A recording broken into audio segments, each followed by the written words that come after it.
Welcome back to another episode of the Braun Performance and Rehab Podcast, powered by ISOFIT and Firefly Recovery. ISOFIT is my go-to for all things isometric strength training. For more on ISOFIT, be sure to check out isofit.com. Episodes like this are made possible by Firefly, the official recovery provider of the Braun Performance and Rehab Podcast. For more on Firefly, be sure to check out recoveryfirefly.com. This episode is powered by Dr. Ray Gorman, founder of Engage Movement. Learn how to boost your income without relying on sessions. Get a free training on the blended practice model by following at Ray Gorman DPT on Instagram. Nick, welcome to the podcast. I'm super excited to work with you today, man. For people who aren't familiar with you, or maybe they haven't picked up a copy of your book yet, read some of those amazing stories, going all the way back to your first grade classroom in some cases, would you mind filling them in a little bit about who you are and all the great stuff you've got going on, man? Yeah, Dan, thanks for having me first and foremost. I'm happy to be here and chop it up with you. I'm Nick Cidado, I'm a strength and conditioning coach currently at Boston College. I'm from Massachusetts, Boston, born and raised.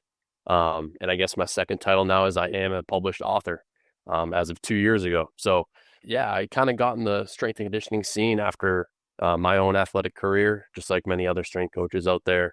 You don't have what it takes to get to the next level. And for me, professional sports wasn't going to be reality, but sports were my passion. And so I wanted to do everything I could to kind of stay involved with it. And if it wasn't for sports, there was no option B. I had no idea what else I wanted to do. And so luckily for me, I had some really good mentors and I kind of fell in love with the training process. And I'll kind of get into that, and that kind of segues into my book. Almost so much more than playing the sport. So for instance, in college, I played football, and I found that I love the off seasons, the grind of it, the early mornings, the hard work, workouts, just as much as playing the games in season. And so once I was done playing, I started to think about, wow, well, these strength coaches I'm working with, this is what they do. Like, this is their day. They wake up and they train athletes. Like, maybe I can do something like that. Now, I already kind of wanted to go this route. I was getting a degree in exercise science in my undergrad.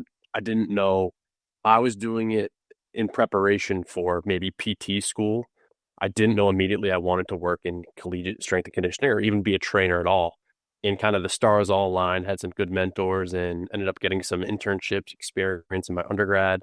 And that took me to Boston College, where I did an internship in the collegiate setting for the first time. I did a couple privates where I really learned how to work one-on-one with athletes and general pop clients as well.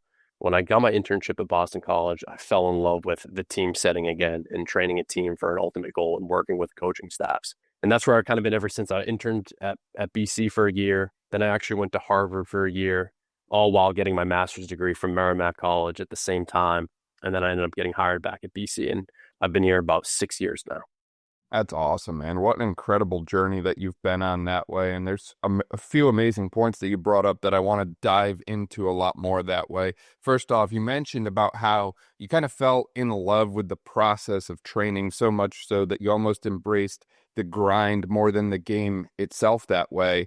And that's something that I don't see as much as I used to among some of the different athletes that I work with nowadays. It seems like there's this lost art of embracing the grind and embracing the suck that comes with a lot of the different training elements that we do that way. I find a lot of athletes, especially in the rehab process, have a very difficult time understanding that it's going to be a 9 to 12 month process before they get back to the sport that they love, before they get back to the things that they want to do. And they have this difficult time embracing this concept of delayed gratification. And yet, to me, training is all about delayed gratification. It might be one of the only things left that gives you delayed gratification instead of immediate satisfaction that way. So I think it's incredible that you were able to get addicted to this process of self-betterment and self-improvement through things that don't often yield results right away, right? There's a season to harvest. It's not necessarily a constant harvest when it comes to the training umbrella, if you will.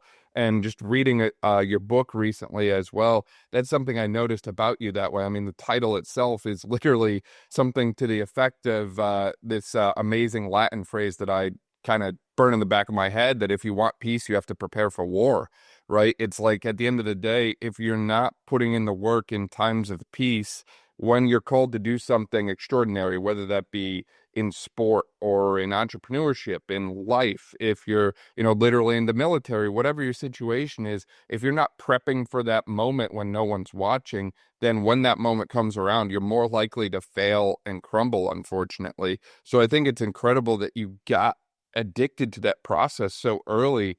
How did you go about doing that? And how do you go about getting your athletes to buy in or understand this concept of, we have to be training hard, pedal to the metal as much as we can, as often as we can, and not really letting our foot off the gas? Yeah, so for me, I just looked at it as an investment. So playing football, it's a rigorous schedule, right? You do all this training, and even the in-season model, you practice 6 days of the week for one game, right? It's not like an NHL schedule or a baseball schedule where you're playing multiple games a week.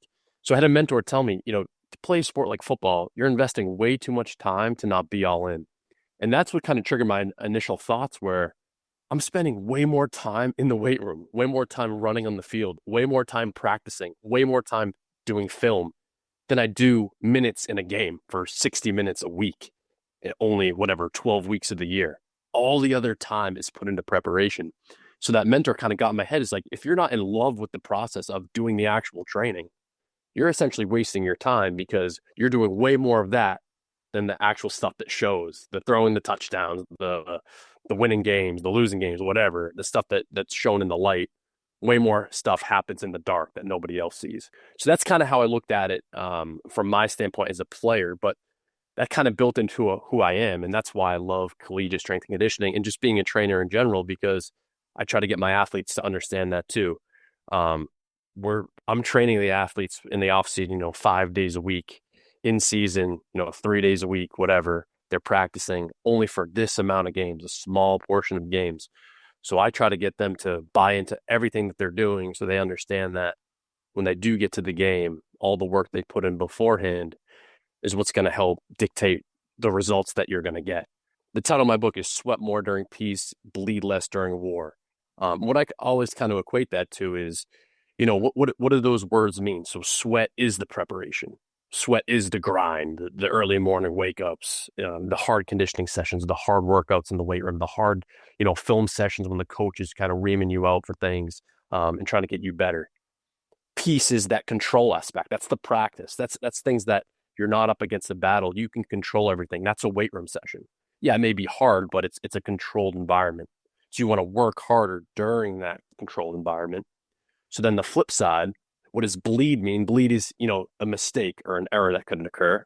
And then during war, that competition phase, or, for sport, that's when you're playing against another opponent. So you want to work hard, so the sweat portion, during a controlled portion, during the weight room, during practice, during film, all those things, so that when you are faced with conflict, when the war does come, there's less area for what I call bleeding. And, that's the mistake or errors that can arise. Absolutely. No, I love the way you broke that down, man. And that's something that, at least just seeing some of the success of the teams that you've worked with at Boston College that way, I'd imagine they've kind of embraced that philosophy quite well, just seeing the outcomes and results that they get and understanding that philosophy that you kind of ingrain in them early on that way. Yeah, absolutely. And, to their credit, I get phenomenal athletes and I work with amazing coaching staff that make my job easier. And my main job is just to support their culture and their message that they drive to the team. And, it works out well because we're aligned. And when we're aligned, we can push the same message, and it just comes across to the athletes, more intimately, and it kind of hits a little bit deeper. So it resonates. One of the things you also outlined in the book in relation to that was this concept of the dirty work. Getting up and getting your hands a little dirty. And I like to say that, you can judge a lot by someone by the amount of calluses on their hands that way. When they just get up and get after it day after day after day, it starts to show, and it starts to show quick. But again, I've noticed this, cultural shift, in my opinion, away from wanting to do the dirty work. It seems like now more than ever, we're making life so easy that people feel it's not even necessary. And I think, at least in my opinion, they miss the true value of the dirty work. It's not necessarily just getting the job done, but some of the principles and core philosophies that it ends up teaching you as well by just kind of getting after it, paying attention to detail, and doing the stuff that no one else wants to freaking do sometimes. I'm interested to hear more about kind of your concept of what the dirty work is and what the dirty work means and how you apply that to the athletes that you work with that way. Because I think to the point that you make in the book, it's not just being a strength coach. That might be the title strength coach, but what you do with your athletes goes well beyond just developing their physical strength qualities, in my opinion. Yeah, and I would 100% agree with you. The dirty work is the things that, don't get a lot of praise, the things that aren't highlighted on social media. And I think to your point, why you keep seeing this, and I see this too in the athletes that are starting to come in, is everything's highlighted and you get the best version of everybody based off what you see on social media because no one's really posting their downfalls, right? I think athletes are starting to gravitate away towards that. Like, you're only seeing a glimpse, you're only seeing, the highs, and you're not seeing the lows. You're not seeing what they endure. I like to talk about this in terms of the iceberg. If you ever heard that illusion, I talk about it in the book. Is you only see that portion, the portion at the top that is above the surface of the water. And that's all you see. And that's maybe winning the national championship, right? Everybody sees that. But what they don't see is that the mass of the iceberg is actually 3 times bigger or even greater under the surface. And you can't see that portion. But that's the early morning stuff. We just practiced for 4 hours, did an hour of film, but I'm still going to go home and work on my recovery. I'm going to put in extra 15 minutes before bed to, do a mobility routine. I'm going to get in the Normatex to massage my legs so I'm better for tomorrow. I might not be hungry. I might be feeling kind of nervous about my conditioning test that we're about to do, but I wake up an hour earlier so I can get some fuel in me. The stuff that's not always easy, the stuff that you don't always want to do, but directly affects the outcome. That's essentially what the dirty work is. And for us, when I'm training teams, that's the stuff that kind of fires us up, right? That's the stuff where we know we're playing teams. So playing in the ACC, a lot of our games are down south and it's warmer during the spring. We train in November, December up in Boston and it's below freezing. It's 28 degrees and snow. And no, we're not canceling the run. We're going out there and we're running for an hour because it's going to make us that much better. When we host a game, it might be colder here and we're going to use that as an advantage if it comes that way. And maybe it doesn't, but that's the whole purpose of preparation. So if that chance does come or that timing aligns, we're ready for it. I love that concept. How do you get athletes, coaching staffs, and so many other stakeholders to understand the importance of that in the training umbrella here, if you will? Because I see a lot of potential pushback as far as it's cold outside. We don't want to train. We don't want to run. Can we just do it inside? I see a lot of people potentially setting up their own obstacles to avoid doing this kind of dirty work that way. How do you go about kind of breaking down those kind of beliefs and challenging those beliefs a little bit? Yeah. And back to the social media thing and the highlight thing, a lot of the dirty work is the monotonous work. It's the getting under a barbell and doing, whatever, reverse lunges or a front squat or whatever. These athletes now, what they see is they see all these. So I work with lacrosse. They see all these lacrosse specific drills and they think that just doing these drills is going to make them the best collegiate lacrosse player out there. But what they don't understand is I've been fortunate to train some of the best, women's lacrosse players of all time. And what these young kids don't understand is these kids they built the foundation for 4 years of doing monotonous work that was never showcased. Nobody else saw that, but they did it. And that's why they're able to go out there and be superior to the people they play against. And that's why they're so competitive. Honestly, what I do with a lot of the athletes coming in now is, I tell them the stories because they know the great players that have come before them, especially in this program. So they see this is what they were squatting. This is what they were benching. Wow. I didn't believe in doing these exercises because I never saw it on social media, or I thought they were just a great lacrosse player regardless. It's good to see these numbers. So that's one way, we kind of get some buy-in, just showing them the great players and a standard of the program. Like I said, we have the best head coach of all time, and she really supports this.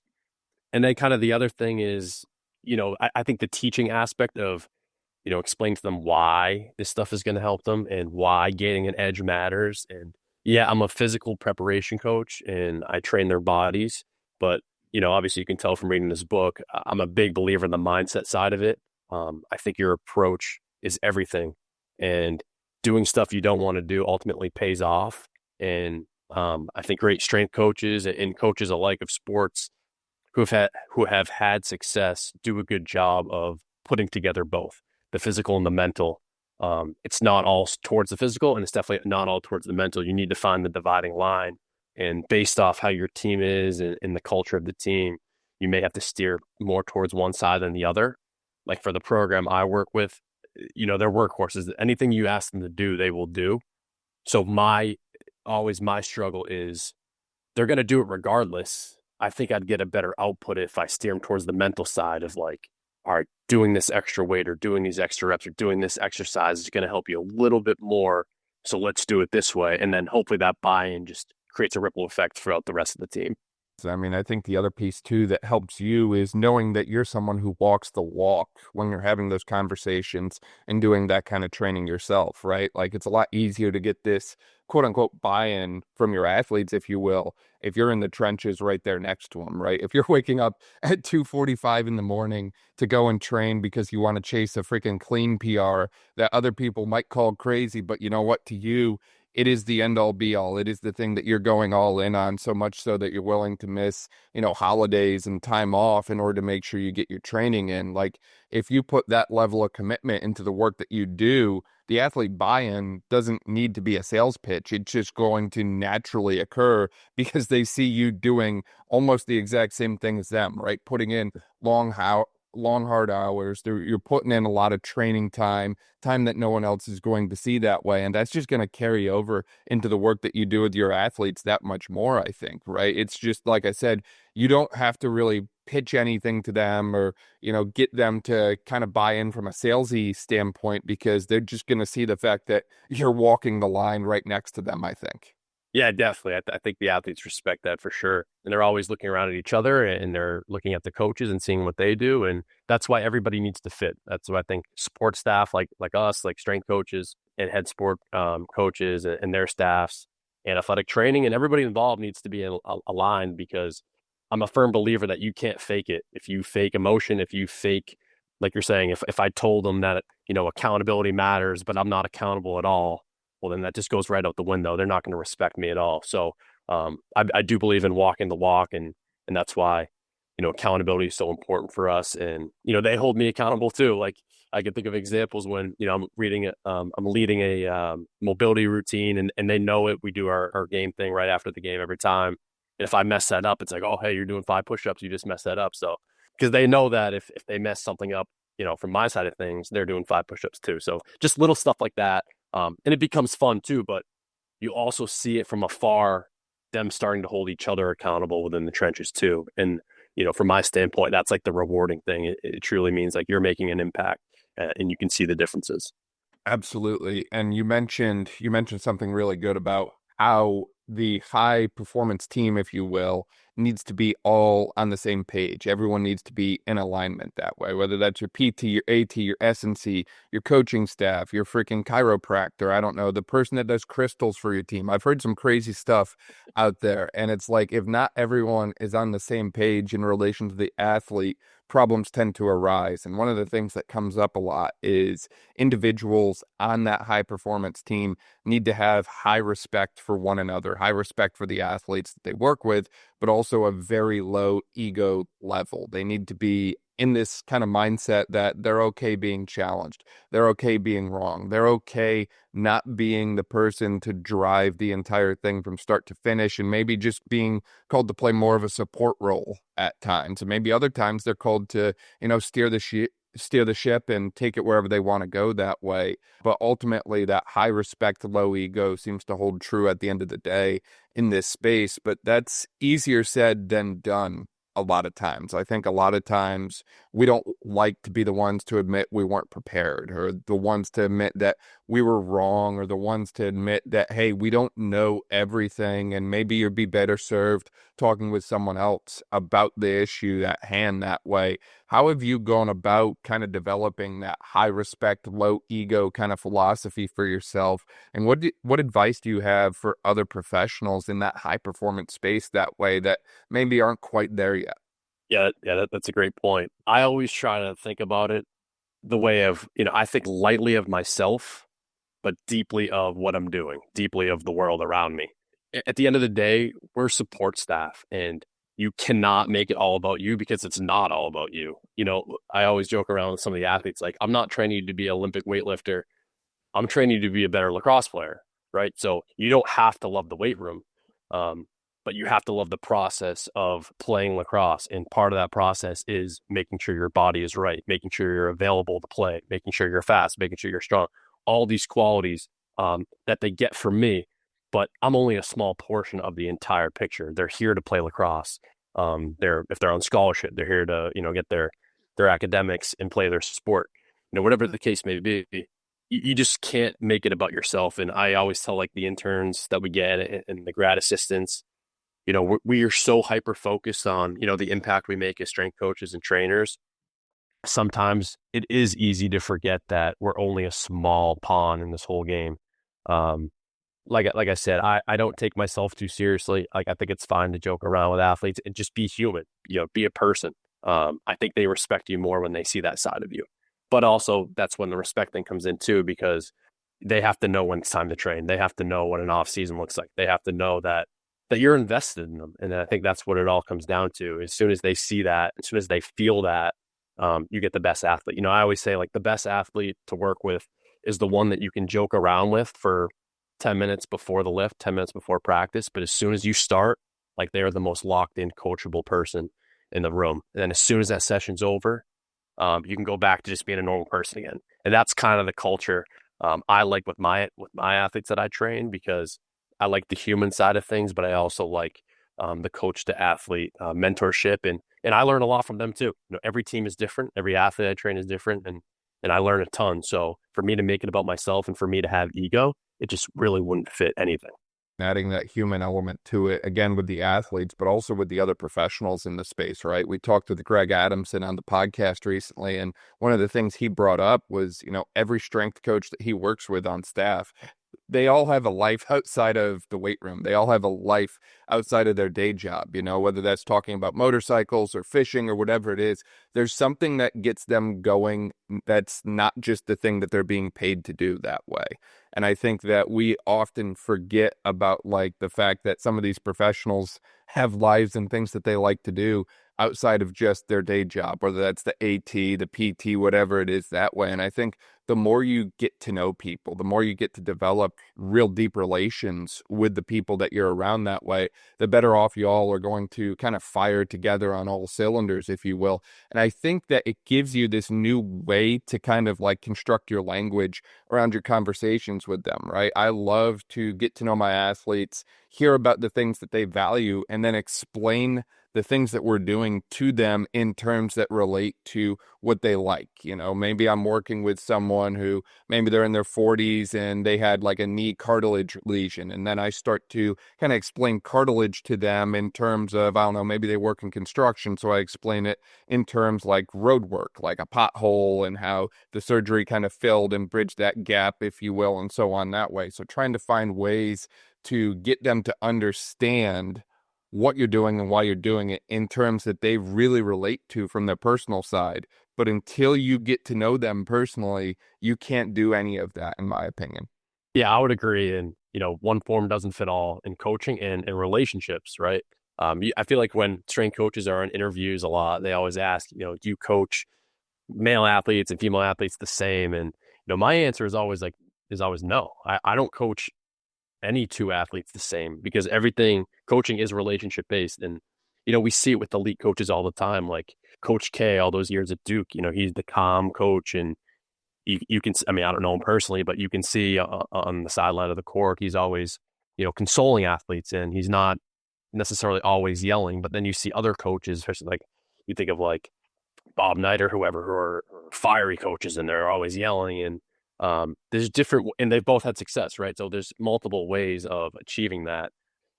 Working with people, you have to base it all around relationship, and you have to get to know people on an individual basis. And like you said, especially with like rehab, you don't know what other things are going on in their life. And that's why getting to know them a little bit more can help you. And what I find that really helps me too, working with large teams, I don't get the one-on-one time that I would get if I was, doing one-on-one personal training, right? So I really try to like dive into each group throughout the off season. Like I'll spend some extra time this day with like our attackers. I'll spend some extra time during the warm up with like the middies today, and same thing with the defenders. And then I do like my own thing with the goalies. So, and during all those times where like I'm really not pushing them, but I'm taking them through something, maybe something as easy as like a warm up or something. That's why I say like I like joking around. We may not always be joking. We may be talking about serious stuff, but it's just on a much more personal level. So I can get a better understanding of what's going on in their life. And also, as a strength coach, I work with multiple teams here too. So I have a lot of athletes, in and out of my office. I don't always have time to do sit downs. What helps me too is, when we're on the road, when we're traveling, with a team, you get to see like a different side of them, even when you travel, when you're on a bus and just in different environments, opposed to just being in the weight room. So getting out of the weight room, getting off the field, and talking to athletes and staff too, like you said, that's also a great way of getting to know them at a deeper level. As you were talking, I realized just how busy you are as a strength coach, right? I think if I ask, 10 different strength coaches what their week looks like, I would be willing to bet that none of them is putting in a 40-hour work week. It just doesn't seem to exist in your profession as much as I'm sure many of you would like it to. However, you still found time, despite working with multiple teams at the highest level of collegiate sport and traveling nonetheless, to write a book and develop a book, edit a book. And that's something that I think people kind of take for granted a little bit, just the amount of work that it takes to accomplish something like that. So I'm interested to hear more about how were you able to make it work when, you're kind of burning the candle at both ends for a bit, I would imagine, where you've got the strength and conditioning role that you have to kind of serve on the day-to-day. You're trying to write and develop a book, but on top of that, you're a family man as well. How do you kind of go about balancing all of those things to get the job done, or is there no such thing as balance in that sense? Yeah. So Dan, to tell you the truth, I'd be lying if I said the process was hard. And I say that because this book was so natural. It wasn't forced at all. As cliche as it is, I would say I was like almost meant to write it. Like if you asked me a year before I even put pen to paper, I would have never told you I'd be an author. For whatever reason, I just kind of went for it. I kind of put some thoughts together and that I've developed over my years of being a coach. And I just thought about, wow, this would be a great way of relaying my messages to, the interns that I'm always mentoring and our grad assistants that always come through, the hundreds of athletes that come through every year that I'm always preaching these same messages to, and networking and talking to other coaches and seeing what they do too. And just being involved in sports, but also like a lot of these references in the book can be applied to anything in life. And so this process, what I did was I wrote it over a winter break. So if you know anything about college athletics, you work in unison with the academic year, right? So oftentimes the athletes go home for a winter break. And that's when I really had a little bit more time. Yeah, there were still athletes here I was training, but way less than it would be during a semester. And that's when I really sat down and put all my thoughts together. It started with just pen to paper, listing out the chapters I maybe want to talk about. And then I got down to writing. And the title came first, actually. I should back up. The title came first. That's been kind of a mantra of mine ever since I got in the field.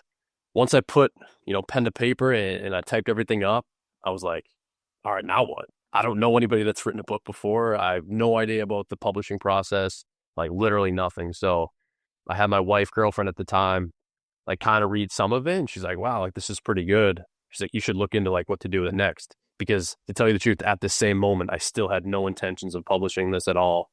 It was maybe going to be put off to maybe do something later in life, whatever. And so I honestly looked at the process of how do you publish a book? How do you get an editor? Like where do I go from here? I have all this work. What do I do with it? Right.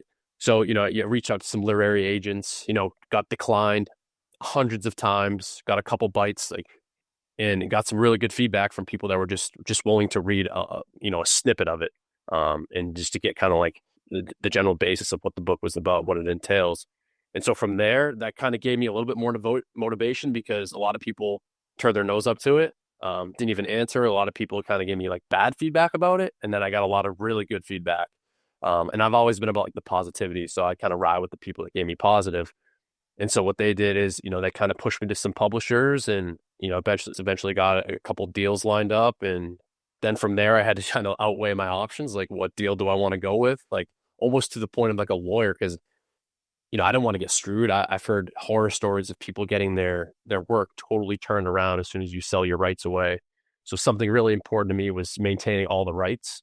And for me, I had to go with a deal that maybe paid a little bit less, but at least I could, own the book and it'd still be in my name. And I didn't have to change anything, didn't want to change the title and things like that.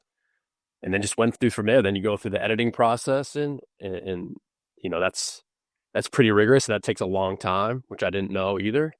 You have different types of editors that come in and look at it, which I didn't know, which is pretty cool. And then you have to look at cover design. What do you want the internal design to look like? And it's just a really good process. And for me, I like to get out of my comfort zone. I like to challenge myself with new things. And it's always been physical, right? I'm a strength and conditioning coach. So it's like, all right, I'm going to go do this bike ride. I'm going to go do this really hard workout. And that's usually been the challenge. But for this scenario, it was like, all right, I'm going to get out of my wheelhouse, go off, be vulnerable. Right. A lot of these stories in here are pretty vulnerable. And I share some in-depth stories about, my life.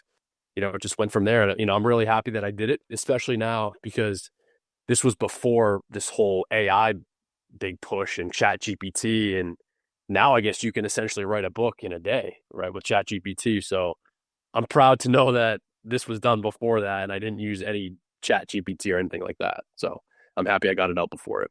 No, absolutely. I mean, it sounds like you did the, quote unquote, dirty work in order to develop the book that way. To your point, you put in the time and made it happen before it became, very easy to do so, for lack of a better way to put it. And, you mentioned that the book was fairly easy to write, but, it sounds like there's still a lot of back end effort, and using your iceberg analogy, a lot of stuff under the water and people don't really realize goes into developing a book, writing a book, editing a book, publishing a book, and so on that way. So it sounds like there's still a huge time investment to this, but because it's so natural for you, because it's a philosophy that you really seem to embrace and live in your day-to-day life that way, it sounds like everything just kind of flowed naturally and fell into place. And to your point, you did work a lot of personal stories into the book that way. And I think that definitely helps make it natural to write, but it also makes it natural for me to freaking read the thing, because then I'm kind of like, well, shoot,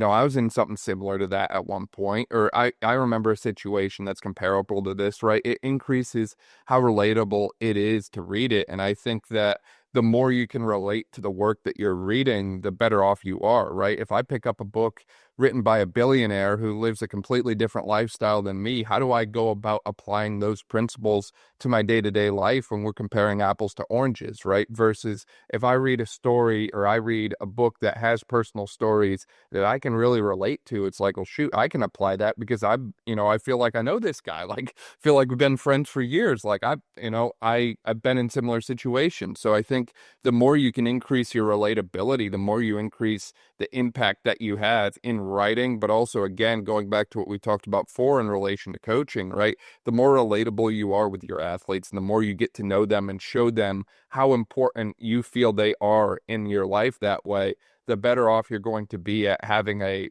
phenomenal impact with them, I think. Quick break, because if you're a rehab professional sick of burnout, this could be your answer. Engage Movement's blended practice model is a proven system built by Dr. Ray Gorman, a PT who walked away from the 55-hour-a-week grind and built a blended practice model that doubled his income while working less than 25 hours a week, and he didn't have to rely on the traditional way of selling sessions to do so. It's all about blending remote and in-person services, stacking monthly recurring revenue, and building a business that finally supports your life, not the other way around. This model isn't just theory. Real providers, including myself, are creating lives of freedom and flexibility without being tied to their schedule. And as a listener, you get free access to the complete training. DM my name, Dan, to @RayGormanDPT on Instagram and receive your free breakdown on the model.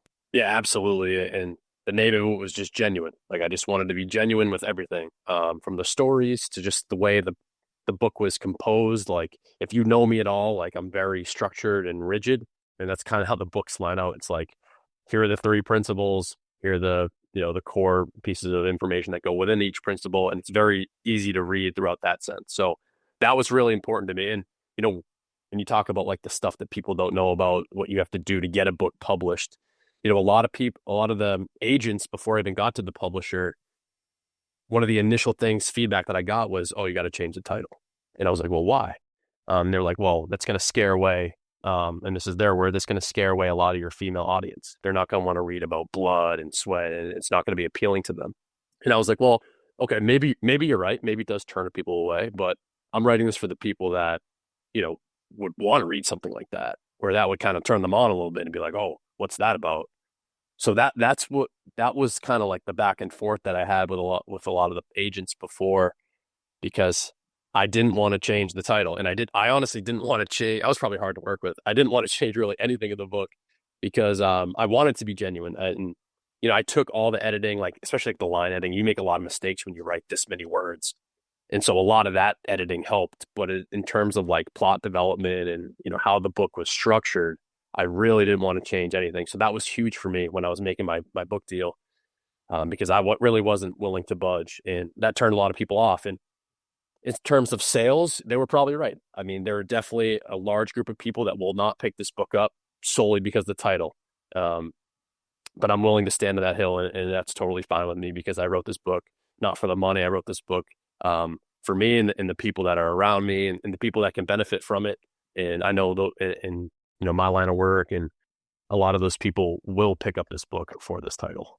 Absolutely. I mean, at the end of the day, you have to know your audience. You have to know who you're talking with, what they value, and what's going to really cater to them, right? And you can't, unfortunately, provide one thing that appeals to every single person ever, right? I mean, maybe the iPhone, but beyond that, like, I can't think of anything that everyone kind of agrees on, just because everyone's different. Everyone is unique. So, to your point, you have to kind of ask yourself, am I willing to compromise my title, my values, my beliefs in order to make more money? Or am I going to just stay true to myself at the end of the day and kind of stay true to the whole mission that the book was meant for, that vision that you envisioned, the impact that you had in mind when you were developing the thing. And I think that's the stuff that, at least in my opinion, matters more than just the dollar sign alone. And that probably sounds cliche, especially coming from me that way. But it's one of those things that I think a lot of times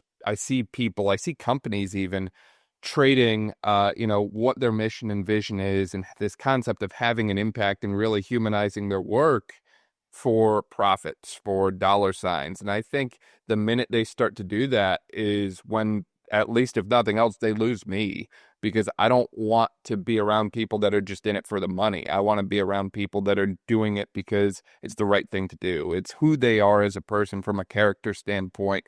And on top of that, it's just, making the world a better place and providing value. And, they might not necessarily get as much in return as they want, but it's the right thing to do at the end of the day. So they do it without asking or without questioning it. So I think it's amazing that you were able to do that yourself that way. And I think there's lessons within that, that I hope and wish other people will kind of take and apply as well into their lives.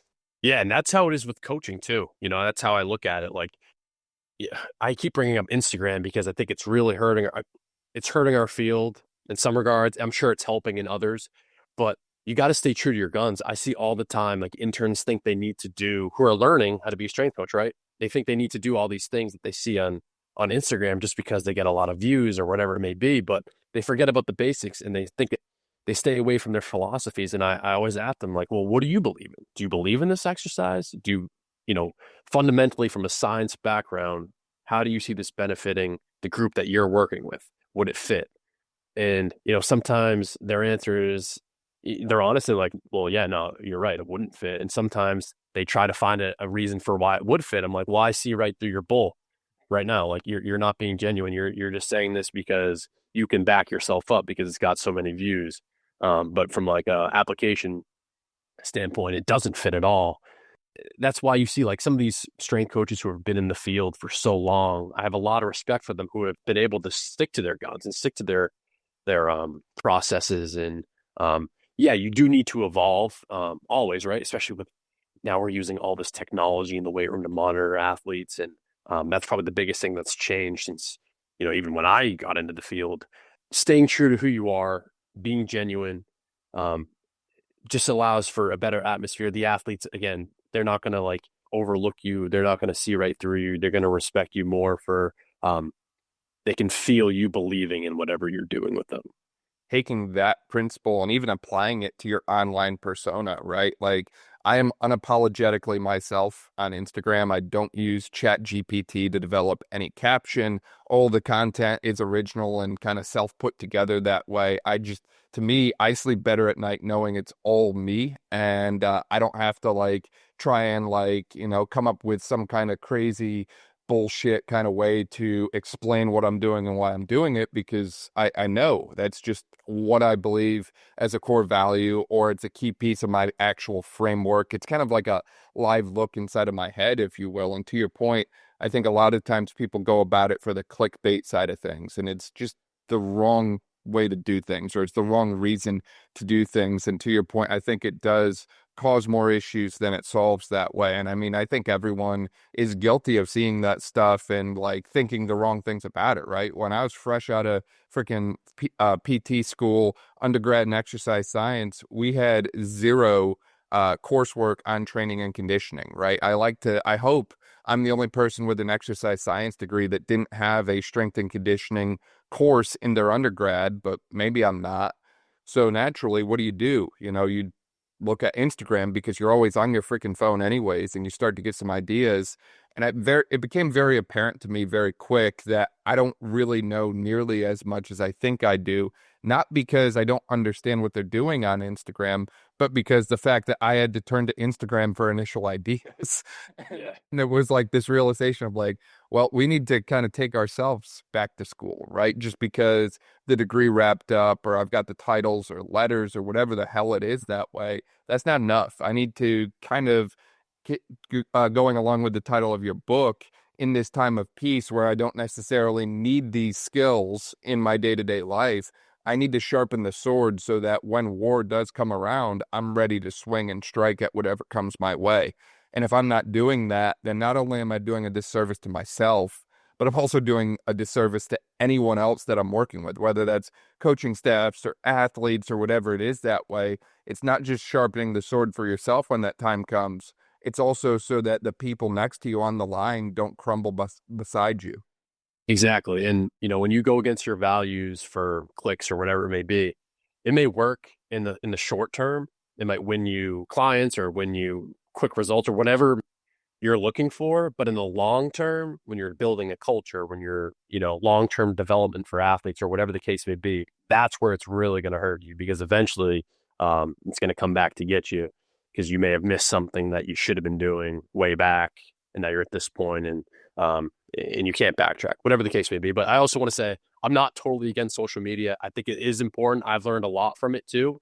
I just think that, especially from like a networking standpoint and just seeing what other programs do, I think there's a lot of good, but at the same, like, just like anything else, there's a good and bad, there's a line to it. My main point was for the younger coaches who think that the showy stuff is the end all be all, and they kind of get away from, practical stuff, application stuff, the science of it first, then go to the Instagram stuff. I feel like now it's a little bit backwards. They see stuff on social media and they're like, oh, I really like that. Then they pursue the science. And I just think that's a little bit backwards.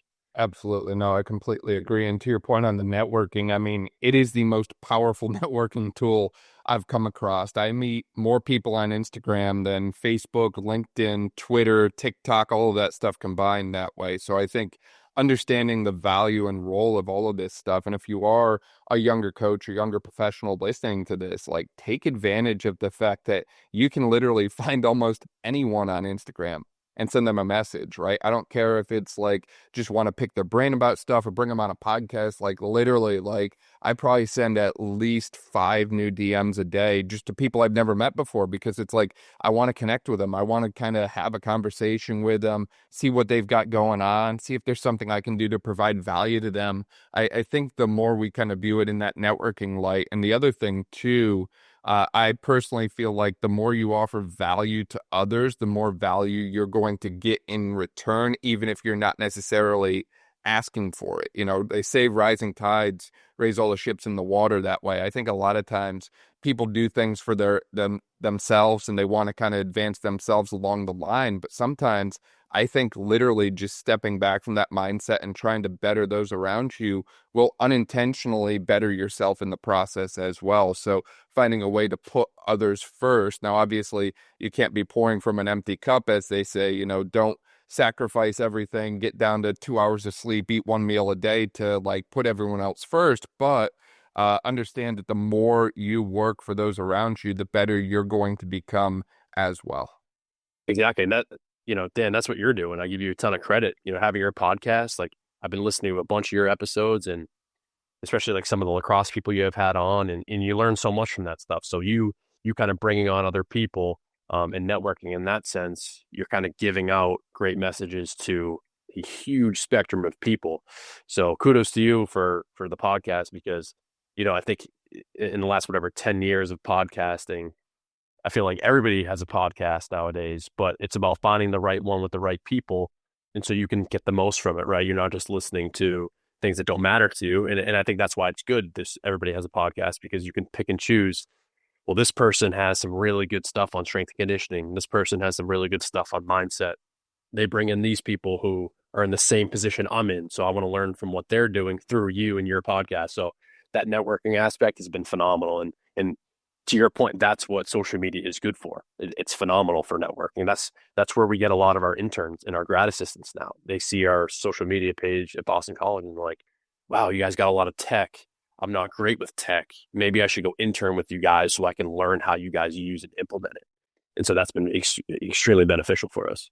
Absolutely. And one of the other things that's actually come up a couple of times on social media, I'll get these DMs sometimes of, I'm working with like a Division I athlete, or I'm working with occasionally like a pro athlete or a girl on a national team or something like that. And it seems like there's this like fear factor or intimidation for some of the younger coaches and clinicians in the space when they're called to work with an athlete like that.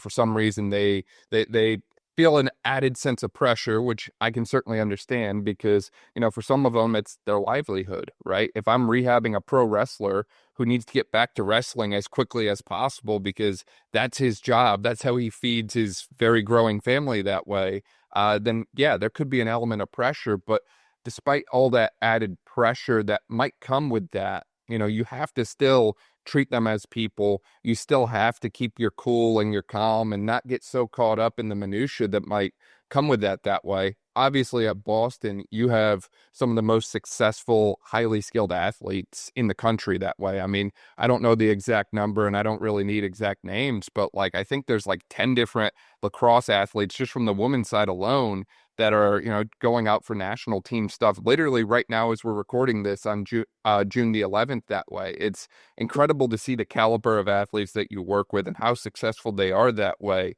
Was there ever a time where you felt some kind of like added pressure because of the caliber of the athlete that way? And how did you respond to that? Or how did you go about kind of developing this framework that allows you to work with some of the best athletes in the country and, not necessarily like freak out about it like some of these people seem to be doing? Yeah, that's a great question. And I can answer that a few different ways. A few ways have helped me out with that. One, again, I relate everything back to this. I think lightly of myself, but kind of deeply of everybody around me. So again, I don't make it about me and I don't take it too seriously. Like, I'm not solving terminal brain cancer. I'm not developing rocket ships to go to Mars. Like, we are strength and conditioning coaches. It's very important, very relationship based for individuals. But in the grand scheme of things, like, that's not really pressure to me. Like, pressure to me is like, providing for your family and like things like that really impact like for instance, like I have a young daughter now. Like, pressure to me is like making sure she has the best life possible, like, and taking care of her. In terms of like athletes, like even them, like I care more about them as people than I do about like their playing career. Like, and you see that all the time with like return to play athletes, when they're injured and they're devastated. I care so much more about them as people and making sure everything else outside of their injury is taken care of so that they can focus on their rehab. Right. So that's the stuff that I feel more pressure with than in terms of just training them. Now, like, this would be my second point. I don't feel pressure training them because everything I talk about in this book, I spent so much time preparing my mind, preparing programs, studying the biomechanics of sport, understanding the athletes in the sport that I train, that I don't have to feel pressure. Like, I know exactly what I'm doing. It's like, I talk about this in the book. Did Michael Jordan ever fear or feel pressure taking the game winner? No, because he took that shot 1,000 times in practice, right? And that's kind of how I feel with training athletes. I've been around and I've been fortunate to be around some of the top lacrosse players. I know exactly what the sport demands and how they should train. So when I trained them for this, so I had a group that was training for this USA camp that they're at right now. A lot of them already know my philosophies because I've already trained them for 4 years, right? So making sure that they're in a good place mentally and they feel confident going into it is more important than the actual training, because they're so driven themselves. I've given them the framework of what to do and they do it, and they don't need any extra motivation for me. Just making sure, one, they're healthy, two, they're recovered and ready to go, and three, probably the most important, that they're confident in their abilities, that they're going to go and compete against the highest in the country is probably the most important things. I realize we could probably talk all day long. I mean, you're a phenomenal individual doing great work in the space that way, truly, really passionate about everything that way. I just love that energy, man. Is there anything we missed as we were discussing today, or anything else you want to bring up that, again, we might have missed that way? No, so I would just say, everybody listening, coaches, particularly strength coaches, this book, Sweat More During Peace, Bleed Less During War, Preparation Tactics that Generate Success. This book is really written for you guys. I didn't write this for sales, but a lot of these circumstances that I talk about in the book can directly be applied to you as a preparation coach, a physical preparation coach, right? So I'd love for you guys to, go out and get it and read it and let me know what you think. I'm always open to, DMs or text messages, whatever you want to do to talk about it. I love getting the feedback about it and how some of these circumstances you have gone through and how you've dealt with it, because that just helps me learn too. So, that's the book. Definitely check it out. It's available on Amazon, Barnes & Noble, Books A Million, pretty much anywhere where you can buy a book. It's available. So you definitely check it out and then let me know what you think about it. Awesome. We'll link to that in the description below. That way, if you didn't quite catch it, you can just click there and find Nick's book everywhere it's being sold that way. And Nick, for people who want to find out more about you online that way, I'm guessing you're still like the MySpace generation, or are we on the Instagram now, or where can they find you at? Yeah, so on Instagram, that's probably the best way to network with me. That's just at Nick Cidado on Instagram, and you can shoot me a DM, and I always answer. Awesome. We'll link to that in the description below as well. That way, if you didn't quite catch it, you can just click there and find Nick online. Nick, this was awesome, man. Really appreciate your time and everything you're doing. Yeah, likewise. Thanks for having me.